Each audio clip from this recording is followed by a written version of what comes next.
So, good morning. I am Robert Kelly. I'm one of the pastors here at the church. I haven't had a chance yet to meet all of you, but I do look forward to that, and I certainly hope you'll be coming out to Fun Fest here today. It's going to be a great afternoon. So we're in this series, Assembling the Pieces of Our Lives, and each week we're taking a different part of the Bible, and we're exploring how that particular story, that teaching, applies to our lives. And this morning, as I was kind of thinking through it and preparing, I was remembering a little yellow box that I keep in my garage. And I know that you guys have this at home. It may not be a yellow box. It's probably a drawer or it's a bucket or something like that. But it's where you keep all of those extra parts from things that you've assembled, but you're not really sure why you have extra parts.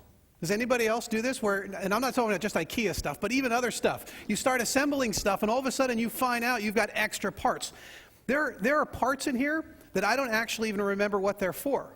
But I can't throw them out because one day I'm going to need them. I've never actually gone into the yellow box and found anything I needed.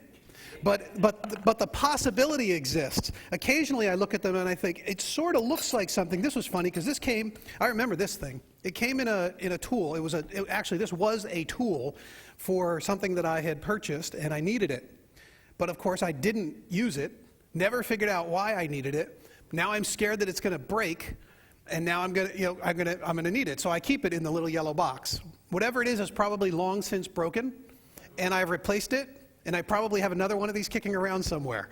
This is it. This is what happens. I have all of these missing parts and things, and some of them look sort of important. This one looks like a little piece of plastic. It's some sort of a bushing or something like that. I've got all of these various little things. If I had followed the instructions a little bit more carefully, I probably wouldn't have extra parts. It would probably work out, just fine. And in most of your life, and most of the things that you work with, so what? You have a few extra parts. You know what? Everything pretty much works just fine. It doesn't actually matter. I build a few things. I have a tool that doesn't quite work the way it was supposed to, or it breaks a little bit too soon, or something like that. And I think to myself, I'll just throw it in the yellow box, and one day maybe I'll use it. I probably won't ever. I should just throw them out. But life isn't like that. Life is far more complex. It has a lot more moving parts. Now imagine for a moment if you've got to apply the principles of sort of missing the right part into your life. Are you willing to risk that tool might break? Are you willing to risk that part of life might not work? See, when I heard a story, it was a guy who was a mechanic. He was working on an engine. And he's taking apart this engine, and he's kind of in there getting a cylinder out and trying to work on a valve when a well-known heart surgeon from the community is waiting for the service manager. So he's just sitting back there, and he's waiting, and the mechanic recognizes the heart surgeon. He says, "Hey, I got a question for you. Here I am taking apart this engine. I'm pulling out this cylinder. I'm looking at the valve. I'm going to fix this valve. I'm tinkering with all these parts. I'm going to put it back together. The thing's going to run great." You pretty much do the same thing. You go in there, you pull out a couple of pieces, you put some stuff back in, you fix a valve or two, but you get paid all these big bucks. How come? We're doing the same exact work. How come you're getting paid all the big bucks? And the heart surgeon turns to him and says, "Well, try fixing the engine while it's still running." That's a lot harder. You got to fix it while it's still running, and that's sort of how life is. Sometimes our lives are so complex with so many moving parts that we just sort of begin to struggle under the weight of our lives. We start to ask ourselves, how is it that all of these different things are supposed to fit together and be a functioning whole? How can I create a beautiful life? How can I experience a beautiful life when it seems as if the stakes are so high and there's so many different variables and I don't know what decisions to make when and how to make the right decision, and I get pulled in this direction, I get pulled in that direction. Before you know it, I'm stressed out and I'm frustrated and I'm overwhelmed because I just simply don't know what thing to go after first. There's too many moving parts for me.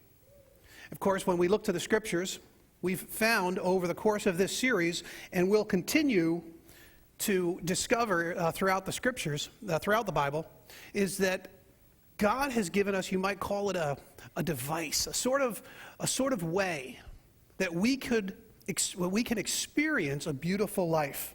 He's given us an opportunity, and he's telling us that the way to obtain it, the way to utilize this device is to follow the instructions. Just follow the instructions. That's what I'm telling you. Don't worry about the rest of it. Don't worry about all the details. Just follow the instructions. We're going to be looking at the story of Esther. Some of you have been following along in the chronological Bible. You can open up there if you would like. And we'll just look at a couple of verses in the book of Esther. By the way, this is a good kind of a time to remind you guys, if you have not yet jumped in on the chronological readings, this is what we're doing this whole year. We've dedicated the entire year to reading through the Bible, from beginning to end, starting in January, very first week, all the way through the last day of the year. We've been reading the Bible. And it started off really encouraging because we were in some really great stories. And then it got a little bit hard in the summer because we were in the prophets, and that was really depressing. And now we're entering a really fantastic time of the readings. We're entering not only the rebuilding era, but we're about to enter the New Testament as well. And we're going to finish the year in the New Testament with the Gospels and the epistles and all of that. So if you haven't jumped in, or if you have stumbled along the way, I would encourage you to pick up your chronological Bible again. If you don't have one, I think we might have a few more copies of it. And follow along, because each Sunday the readings are based upon the chronological Bible. How many of you are familiar with the story of Esther? Pretty familiar with the story of Esther. I want to know how much review I've got to do here. A handful of you are familiar with it. So if you could, if you're interested in doing this with us, pick up a chronological Bible and start following along, and you will read the entire New Testament before the end of the year. Something that probably many of you haven't had the opportunity to do in your whole lives. And by the end of the year, if you follow along with a little bit of a reading each day, not only will you be keeping up with it where we are on the Sunday mornings, but you'll also be doing something that, it would be a fun experience anyway. And so jump in anytime and it would be great. So the story of Esther, I'll go back and I'll tell you a little bit of the review. Esther was part of the exiles. Israel has been taken out of their land, and she is an orphan who was adopted by her uncle Mordecai. And they're living in the lands of Persia, far away from the Holy Land, far away from the now destroyed and slowly being rebuilt Jerusalem and temple. And in this arena, Mordecai is starting to come up to some position within the Persian Empire. He's starting to, even as an exile, he's starting to rise up in authority and power within the kingdom. He has told Esther, his adopted niece now, not to mention to anyone that they're Jewish, because there could be some problems with discrimination and things like that. I'm sure that was part of the rationale. And so they didn't reveal, she did not reveal her ethnic origins, not broadly at least. Well, the time comes when the King Xerxes, ends up having a little run-in with his queen. Apparently he throws a big party. He wants to show off the queen's beauty as part of the great glory that was this king's. So the king calls Vashti, the queen, to come and present herself before the people and to share her beauty with the king and with the empire. Vashti refuses. So Vashti's out. King's done with her, and the king goes on a hunt for the new queen. So they gather up all the beautiful young ladies in the empire. Esther is one of those ladies. And each of them is going to undergo a year of beauty treatments at the king's expense, which is kind of nice. And they're going to be presented to the king. And it's during this period that Esther starts to be noticed by the attendants, the servants of the king.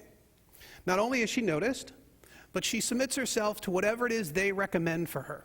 So she's listened to Mordecai, she's obeyed his instructions, she's listened to Haggai, who is the king's attendant, and now she's being presented to the king and ultimately becomes queen of one of the most powerful empires the world has ever known. Now, Mordecai is causing a little bit of trouble. Second in command of the empire, Haman, because I got to throw more names at you this morning. Haman he's a piece of work, and he doesn't like Mordecai at all. He hates Mordecai. In fact, he hates Mordecai so much he decides not only is he going to kill Mordecai, but he's going to make certain that Mordecai and all of his people die. So you can, of course, see where this is going. All of the Jews facing extermination. During this period, or sometime before that, I should say, Mordecai uncovers a plot to kill the king. He tells Esther, and because of Mordecai and Esther, the king is saved. Great news. Haman still gets his way because the king doesn't know who all the Jews are in the kingdom. He doesn't realize, he's sort of forgotten about the story of Mordecai, and he doesn't know that Esther is Jewish. So he goes along with Haman. They set a date where they're going to attack the Jews and steal their property and take everything away from them. The story gets very interesting because now Esther is asked by Mordecai to lay it on the line and try to intercede on behalf of the Jewish people to the king, which ultimately she does. I have to tell you, my retelling of this story is terrible compared to the real one. You just got to read the story. But I got to do it quicker than read the whole story to you here this morning. It is such a phenomenal narrative. It's one of the most engaging stories in all the Bible. And so Esther ultimately goes to the king, and she sets up this little sting operation. She has these 2 feasts, and between them, in the end, Haman is revealed for the traitor that he is. He ends up being killed. Mordecai comes to a position of power. Esther and Mordecai together save the Jewish people. It's an amazing story. Now, how is this helping us in understanding life today? Well, one of the key attributes, or one of the key things that we discover in this story, is that there is a power source for a beautiful life. If God had created a little bit of a gadget to give us a beautiful life, there is a power source, as everything needs a power source, and that is for this beautiful life, and it's trust that God is at work. It's trust that God is at work. Take a look at chapter 4 of Esther, verse 14. It's actually the second half of that verse. This is when Mordecai is talking to Queen Esther, and he's trying to encourage her to go to the king, and he says to her, "And who knows but that you have come to royal position for such a time as this." For such a time as this. Can you say that with me? For such a time as this. Let's say that again.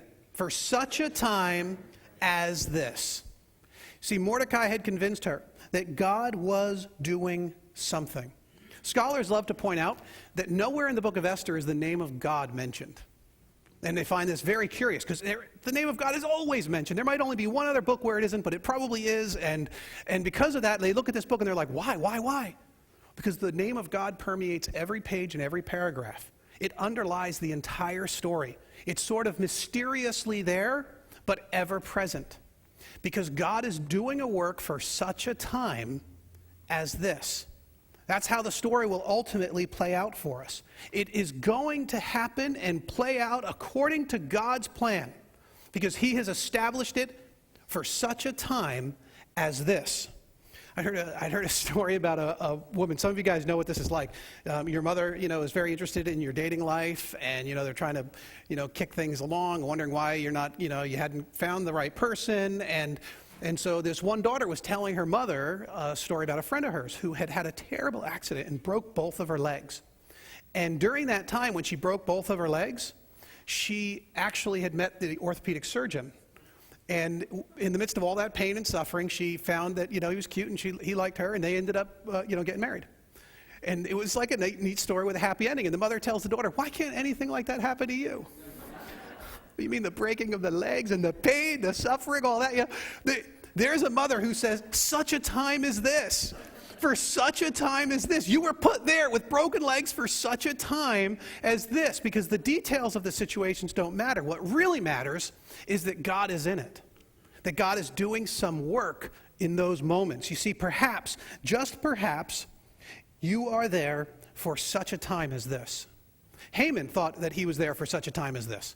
Haman's the guy who, he has all of the power, he's got all of the prestige, he's got all of the position. He needs nothing. He's second in command nearly. There is nothing this guy needs. And yet he sets about looking at that as his moment, his such a time, his unique opportunity to seize power, to grow in prestige among the people, to solidify his base of operations. He sees this, and when he's slighted by Mordecai, he goes ballistic. He goes ballistic. He doesn't get the kind of respect that he wants from Mordecai, and he goes crazy. You see, because his such a time as this is self-centered. It's based on all of his controlling and his manipulating and his working of his own accord. He's not God-centered in this. It's a self-driven such a time as this.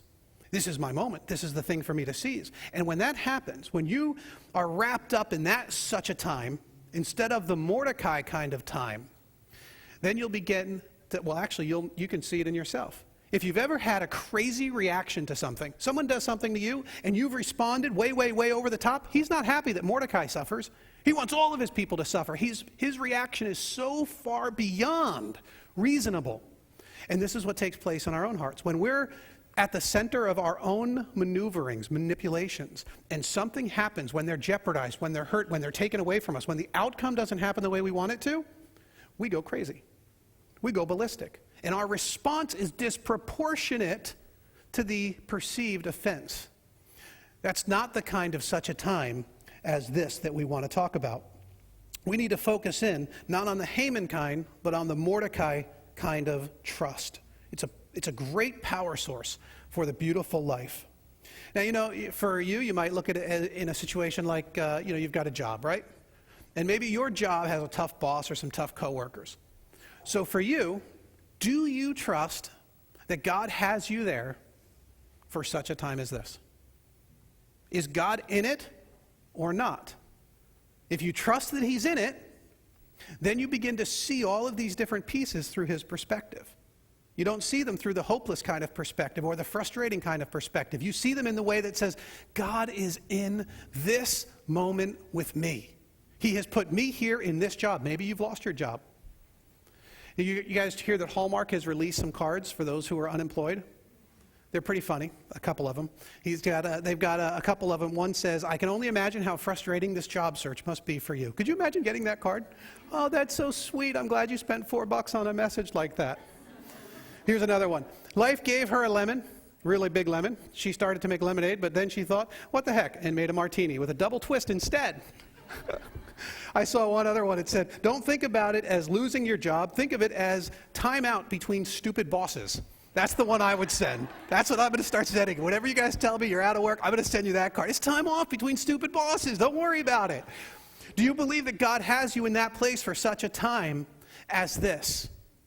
You're hurting, you're unemployed, you're wondering about your self-worth, your value for such a time as this. You've got a family situation that's really complex, children that are really pressing in on you. And you're trying to figure out, what am I supposed to do with these kids? I'm pulling out my hair. I don't get it. I don't understand how to be a good parent anymore. Does God have you here for such a time as this? You've got a friend, and this friend is wildly important to you. And then when you're investing in their life, and all of a sudden you realize they're needing more and more and more and more, and you don't have anything left to give. Can you get to that confident place where you say, I am here for such a time as this? Last week we talked about the role of God's kingdom and what it means to be a part of his church. Do you believe that you are here today and next week and tomorrow's after that for such a time as this? Do you believe that you have been woven into this community of faith for such a time as this? Can you see the working of God? Can you trust that he's got this under control, that it isn't spiraling out of control, that he is actually in charge? And when you've submitted your life to him and you've trusted in him, he is telling you, I have you here for just this moment. I have entrusted it to you. I have given you these kids, these relationships, these neighbors, these hurting people. I have given them to you for such a time as this, to do some good, to bring some beauty into these lives. Now, besides, of course, this power source of trust, this gadget that God has created for us is made up of all sorts of various pieces. And this is where the confusion comes in. We start to get a little bit overwhelmed with all of these moving parts. But here's the beauty of it. All of these various parts, all of these 1,000 decisions that you're going to be faced with, that you have been faced with, all of them can be boiled down to acts of obedience. The little gadgets, the little moving parts, they're all about the various acts of obedience. Gather them all up and put them under the heading of submission to God. Every decision you face, every opportunity you take or you pass up, submit them out to God as obedience to him.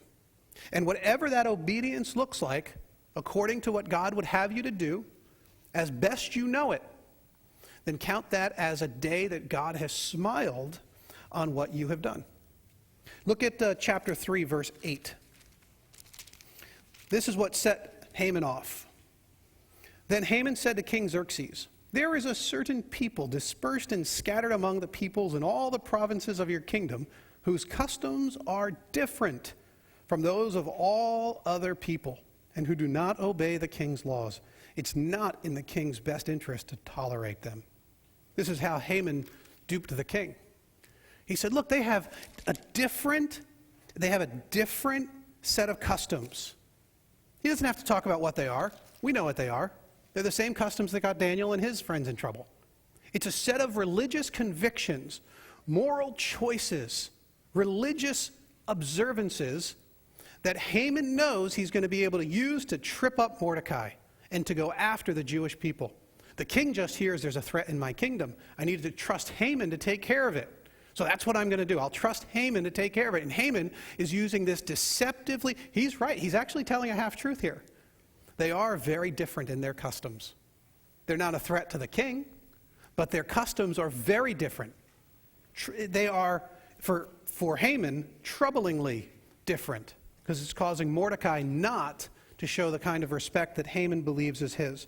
Now, sometimes obeying God works. You guys realize this, right? Sometimes you obey him and things work out just great. And that's fantastic. But sometimes that's not the case. Sometimes when we follow God's way, it doesn't work. If we were to think of, work in air quotes, because that's what I just did. But, if something works, because of course we have to ask, what does it mean that it works? When you're going after the way to fix your life and make it work, then it doesn't always work out for you the way you would like it to. Obedience to God does not guarantee that you will get what you want, but it's still the pathway that God has chosen for us, regardless of the outcome. It's, I think, Woody Allen, he had a quote about confidence. He said, confidence is what you have before you understand the problem. And this is such the case when it comes to following God and hoping that it works. Sometimes when you become a follower of Christ, you become a Christian, you think, oh good, now God's on my side. I'm on his side, he's on my side, my life's going to work. That's great. Well, that's because that confidence is because you haven't really quite understood the magnitude of the problem. You haven't quite understood it, because this confidence that you have in God is certainly well-founded. You can trust him, but not to make your life work the way you want it to. You obey him not because it will make your life work. You obey him because your beauty is established for the king. Your life is to be surrendered to his. When you obey him, you're doing that because he's the king, because he has proven his love for us, because we have to trust that how he works it out is the right way for it to be worked out in our lives. Esther sort of got this. If you look at chapter 4, verse 16, after she's told to go into, for such a time as this, then she said, go gather together all the Jews who are in Susa and fast for me. Do not eat or drink for 3 days, night or day. I and my maids will fast as you do. When this is done, I will go to the king, even though it is against the law. And if I perish, I perish. Esther's next step could end her life. She knows it. That's the law of the land, and it had happened many a times. But it did not matter to her. If she obeys what she is supposed to do, if she perishes, she perishes. Can you say that? If I perish, I perish. Let's do better than that. Ready? If I perish, I perish. See, that was a lot harder to say. To believe that we're there for such a time as this, that one, we don't choke on that one. But how comfortable are we in saying, if I perish, I perish? That's a tougher pill to swallow. If I perish, I perish. And yet Esther understood that we don't obey God because it works. We obey him because he finds that life beautiful in us. He finds it beautiful in us. And when we obey God, not only are we beautiful in his eyes, not only are we found stunning in the eyes of the king, but we also begin to bring that beauty with us wherever we go. And now we get to start to see how life really works, how it was meant to work. We get to go with him in such a way that we bring our beauty with us. We sort of clean up the messes wherever we find ourselves. There was an invention, and it's called, I think it's perpetual dust mop or something like that. Can you guys make that out what that is? I just love this. My goodness. I wish I had thought of this. I wish all of my kids were fitted with one of these things. I'm thinking about putting them on their feet now, just trying to keep, imagine everywhere you go, you clean up the mess around you.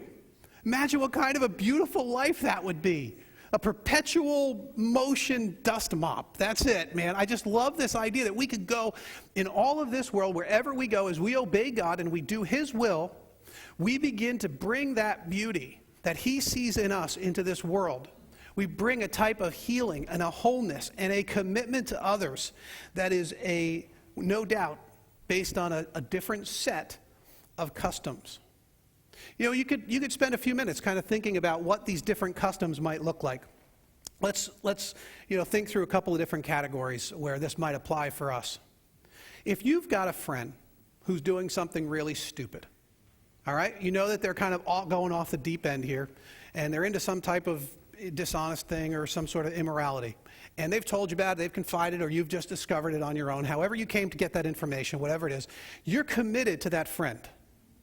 And so you say, I got to have a talk with that friend because I live by a different set of customs. You see, that's what Mordecai is telling you. Mordecai, the Mordecai in you, and think of Mordecai even as the Christ figure of this story in some ways. The Mordecai is saying, obey. You live by a different set of customs. You live by a different set of customs. And that different set means that you need to work with your friend, confront your friend, get involved in the messy stuff in life. But the Haman in you says, if you do that, the life, that relationship that you've valued, it's going to be over. It's going to be a risk to it. It's going to be jeopardized. It'll never be the same. They're going to think you're harsh, judgmental, whatever it is, and they're not going to want anything to do with you. And at that moment, the Esther in you says, if this relationship perishes, it perishes. See how this plays out now. If we, as Esther, can bring our hearts to this place where we're willing to give these things away. You're selling a big client, and your boss says to you, we need this sale no matter what. Get it done. Even if that means you got to lie. Just get it done. I need this sale on my desk Monday morning. Finish it. And the Haman in you says, this will be good for my career. This is a good thing for me. And the Mordecai that lives by a different set of customs, a different set of traditions, that Mordecai tells you can't do this. You can't lie. You're supposed to be honest and not use a different set of scales, and you're supposed to have justice in this world, and you're supposed to be honest in your business dealings and treat these people like you want to be treated, not taking advantage of them. But there's going to be a huge ramification. Your job, your career is on the line. And if you have an Esther mindset, you say, if my career perishes, it perishes, because I live by a different set of customs. A different set of customs. You could find out that in this dating relationship, your boyfriend decides that it's time for sex. And you say, I certainly would like that. That would be fun. That's why we do it. And you could also say, if I don't, who knows where this relationship will end? He's sort of giving me indication that it's time to move on if this doesn't happen. And the Mordecai in you says, but you live with a different set of customs. You're supposed to live with a different set. You're supposed to have purity, sexual purity, and you're supposed to be committed to things above this, your immediate gratification. You're supposed to be able to press past that and save this for marriage and all of these things. Mordecai is telling you live by a different set of customs. And Esther in you tells you, if this relationship perishes, then it perishes. It's time for your big test-taking season. You're going into your SATs. Did you guys hear what just happened in Great Neck a while back? Great Neck operation. The guy was selling out his SATs. He was able to take the SATs and bust out like 2,200s on a regular basis. And so they got a whole ring of kids that had hired this guy to take the SATs for them. It's like right over here. I think like 7 kids, or he's facing 4 years in prison and all of that. But you know what? The Haman in you says, I need the good job. I need the good score because I need to get into the schools that I want, the important big schools that my parents will be proud of, and the parents are putting pressure on me, and I just can't make it, but I really need to make it because I need to establish myself and have prestige of going into the... And Mordecai says, you live by a different set of customs. Don't you get it, Christian? You're not supposed to live by those old customs. You're supposed to lay that down before God and obey Him and live with integrity in this world. And if your educational future suffers, then if it perishes, it perishes. That's what Esther would have you to do, the way you would think about it. You've got a friend who may be struggling financially, and you know that you had been put there for such a time as this. And yet you also realize that greedy little Haman in you, he comes along and he says to you, you can't do this, because if you give to them, you have less. Hold on to what you have. It's yours. Cling to it. Make certain that you don't give away much. Give away a little to make yourself feel better, but don't give till it hurts. Because if you give too much away, you'll have less for yourself. There'll be economic ramifications you don't even want to consider. And the Mordecai says, don't you understand? You live by a different set of customs. You're to live with a kind of generosity that would appear reckless to this world. This is what Christ taught us about our different set of customs. He's going far beyond the customs of this world, and he's teaching us a new way of living, a depth of obedience, a breadth of obedience to create a beautiful life. And the Esther in you says, if my financial integrity perishes, then it perishes. If my security perishes because I have done the right thing, then it perishes. Now, of course, at this point, you can almost begin to get a sense. If you're not utterly wrapped up in the despair of this, you can begin to get that little hint of hopefulness that will transform the way you view life and your part in it. Think about what this gives to you. Listen, Christian, you're Christian men and women. Not all of you here yet have decided to follow Christ. But if you haven't, I would love to talk to you more about that. But if you have decided to lay your life down at the foot of the King, then think about what this does for you. You live by a Mordecai set of rules here, and you have now been given an amazing gift. It doesn't feel like it at first. It just feels like a whole lot of obedience that I need to do, things that I need to think about now, more decisions in my life. But it doesn't, because now you are not responsible for the outcomes. Have you guys caught that yet? You're not responsible for the outcomes. Think about the freedom that this will bring into your life. Think about the beauty that is now going to be rooted deep into your soul. And in chapter 6, verse 1, there's a little verse that says, that night the king could not sleep. I'm not going to have you repeat that because it seems meaningless out of context. But the king could not sleep. How is it that the king couldn't sleep? That was God's doing. See, no matter what takes place now, Esther did what Esther could do. Mordecai did what Mordecai could do. But in the end, it was God who caused the king not to be able to sleep, so that night he called someone to read some of the ancient books to him, the ancient records of or the older records of his kingdom, and that's where he remembered what Mordecai had done for him. And that's where he remembered that Mordecai the Jew had helped him. And the very next day, Haman's plot is revealed based on a wildly divine coincidence. What would have looked to others as just a fluke, as a mistake, as an accident. But you see, they trusted that God was in it for such a time as this, and because they decided to obey anyway, God came and did his part in all of it. And he worked these things together in such a way that Haman ends up hanged on his own gallows, that Mordecai gets put to a position of great authority and power in the kingdom. The Jewish people are saved. Esther continues to reign as queen of this great empire. And the Jews have found hope and healing and peace and comfort because now they're not responsible for the outcomes. Imagine being able to live your life not having to worry about the outcomes, to worry only about obeying your God. Imagine what it would be like to not have to fear that every moment I'm not manipulating and maneuvering my life in the right direction. Now what? Now what? Your beauty is for the king. Don't be like Vashti, who kept her beauty away from the king. Your beauty is for the king. And that beauty comes as we set our trust upon him, that he is here working in our lives, that he has you here for such a time as this, with this family, with these people, with those neighbors, with those friends. He's got you here for such a time as this, and he is in that moment with you, and he is doing a great work, and you are responsible to be there with him and for him, to obey. And as you obey him, as you submit your life to him, as you realize that no matter how it ends, you say, if I perish, I perish. It doesn't matter what the outcome is.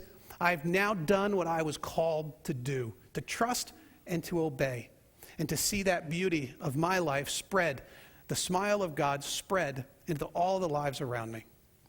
Would you guys pray with me? Father, as we look to your word and we try to get what it is that you're teaching us out of these old stories, these ancient stories, we take such an encouragement to see what you have done. At first read, it's all of the actions of Esther and Mordecai and their work and their submission and their prayer and their hopefulness and their discouragement and all of this stuff, Lord, that we can so quickly identify with, and yet silently, nearly invisible. You're working there on every page, in every sentence. You are doing the work that only you can do. Asking, Lord, that we would trust you, though we may not see you clearly every moment, that we trust that you are in it and that you have us there for such a time as this. I pray, Lord, that you would help us to trust and to obey fully and completely, regardless of what the outcomes might be, to be freed from that burden. We ask all of these things in Christ's name. Amen. If you guys could do me a favor here and take out your worship folder, that would be great. We are we use a connection card. If you guys take out that connection card for me. We use this connection card for you guys to communicate with us and us with you. We would love for you to take advantage of that. If you could, even if you fill it out every week, that's really what we would prefer. It'd be great, a great help to us. Even if you just jot your name on it. Although some of you are very funny, you fill it out in its entirety every week. You only if you have some new information, new phone you want to give us, or a new email or something like that, that's great too. That would be a fantastic way for us to help keep our records up to date so we can get you the information that is of interest to you. But just jot your name on it. Let us know that you were here. That would be really helpful. On the back, you'll also see that there are other ways to continue to get involved. And in a moment or two, I'm going to ask the ushers, not quite yet, I'm going to ask the ushers to come forward in a moment. But before we do that, I want to give you an opportunity to hear a little bit more about the growth groups that are happening here at Beacon. So, Trevor? Hi. If you guys don't know who I am, I'm Trevor, the pastor formerly known as Intern. We're kicking off our growth groups in the next couple of weeks, and I just wanted to see if you were wearing a myrtle. Oh, no, I lost my myrtle. Jerk. We're kicking off our growth groups in the next couple of weeks, and I am really, really excited. Beacon has never pushed growth groups in the way that we're doing it right now, and we're pouring resources into it because we just think it's so incredibly important for everybody, each and every one of us, to be involved in a smaller group of people where we're plugging into other people's lives, we're allowing people to plug into our lives, we're going deeper into the Word of God, we're trying to grow not just on our own, but together. The message that we heard today about Esther and this idea of being able to do the hard thing and say, if I perish, I perish. It's something that I hope each and every one of us want to do, but it's not something we could do on our own. Even Esther had Mordecai there. We need to have people around us who are building us up, helping us to actually put these words into action and live out this Christian life. And this is what growth groups do. They're twofold. One end of it is this idea of establishing Christ-centered relationships. People to pour into you, lives that you can pour into as well. The other piece of it is being able to go deeper into the Word of God, to learn more, to study more, to understand more than what we even get on a Sunday morning, to go deeper, spend some time discussing these things, chewing on them, mulling them over. So I really encourage each and every one of you to try to get involved in a growth group in the coming weeks. These growth groups are going to be kicking off in the next 2 weeks, but then they're going to just continue on all the way until next summer. So even if you're saying, the next couple of months I'm not available, something's up, it's not too late. You can jump in at any point. We really encourage you guys to do it. It's so incredibly important for you and for us as a community of faith. So please either mark it on your connection card that you're interested, or come find me after the service, and so we can talk and find out what group is best for you. All right? Thank you. By the way, as the ushers are going to come forward now, you can mark this on the back here. It says, "I'd love to be part of a growth group." You can mark that now. And drop that in the offering basket. My wife and I have grown through our own involvement with groups at least as much as our other spiritual endeavors and practices. Attending church and worship services, it has a certain type of spiritual growth that happens. Growth groups have been a huge part of how Cheryl and I have continued to grow and be challenged. So I'd love for you guys each to be a part of it. We also would very much love for all of you to join us for Fun Fest. It's happening today in the parking lot, starts at 12:30, so you can go out and kind of help set up if you want to, or linger for a little while and just kind of socialize here, or you could, go do a quick errand or something and come on back. Lots of opportunities. You can call friends, neighbors. Everything is free. We are going to have some food vendors and other vendors that will cost money if you want them, but the other stuff is all going to be free. It's our gift to our community, and so we would love for all of you to be able to participate in that with us. Would you guys stand for our closing benediction?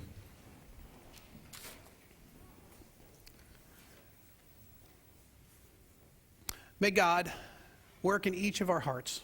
May He give you the power that you need through the working of the Holy Spirit to cause trust to overflow, that you might know that He is in your moment, and to give you the strength you need to obey, no matter what the consequences. And may because of that, you get a freedom from worrying about outcomes that you've never had. May you become more and more beautiful in that way. And may we together be beautiful in that way. Amen. Thanks you guys for coming on out. Hope to see you at the fest.